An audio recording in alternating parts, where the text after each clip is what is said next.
Once there was a young bat named Flappy, and his only thought both day and night was simply to hang upside down in a giant old oak tree in a place called Grosvenor's Court. He liked looking at the world this way because he thought it gave him a different perspective. But hanging upside down also gave him acid reflux, and since he didn't have any type of medical insurance, mainly because he was a bat and he wasn't eligible for any of the many prescription remedies that were out there on the market, all he could do was suffer with his condition. He would hear all the stories told by nearby picnicking hypochondriacs about all the miracle drugs they would take to alleviate their illnesses, and he dreamed of someday also being able to visit a pharmacy and perhaps shoplift some of these wonder medicines for his own use. Flappy dreamed of the day when he might be able to give his esophagus a break from all the caustic digestive fluids, even if just for a little while by perhaps flying around somewhere in a more upright position. But he had never flown before, and thus flying was a totally frightening and unknown experience for him.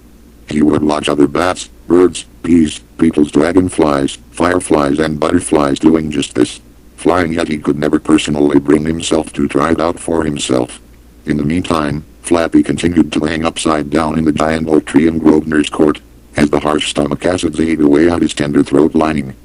But one day, however, Flappy decided that he couldn't live the rest of his life clinging to the side of a tree, with acid and saliva backing up into his throat, sometimes dribbling down and staining the ancient bark of the giant old oak tree. There was a great big acid reflux-free world out there, and he was determined to see it for himself.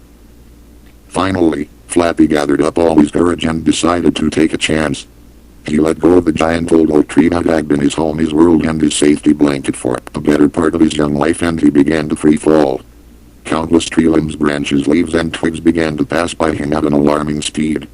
Flappy knew that he would have to do something soon if he didn't want to end up splattered, like a water balloon at the base of the giant old oak tree. And so he began to flap his wings.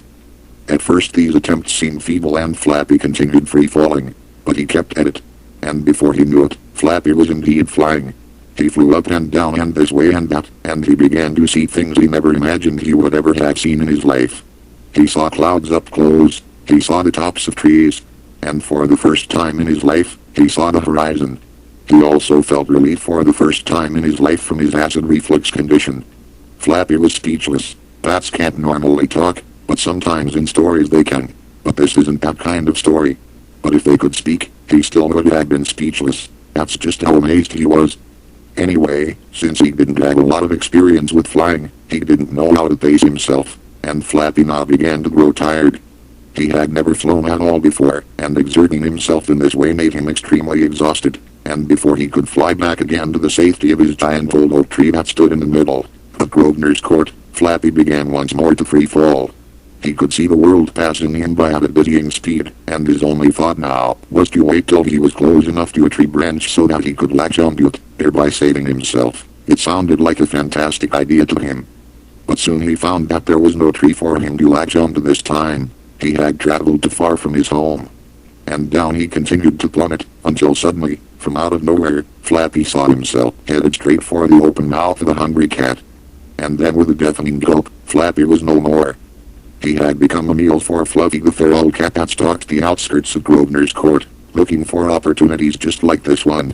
Fluffy slept soundly that afternoon. Sparrows and starlings sat just a few feet away. They pecked and scratched at the ground and sang tunes, knowing that Fluffy wouldn't be chasing after them, especially now that she had a nice meal in her belly. They could give a bat's ass about what had happened to poor Flappy. As long as they lived to sing another day, that's all the birds cared about. And the moral of this story, if there even is a moral to such a disturbing story, is if you've seen one cloud, you've seen them all. And sometimes it's better to live with a little acid reflux than to end up getting eaten by a cat.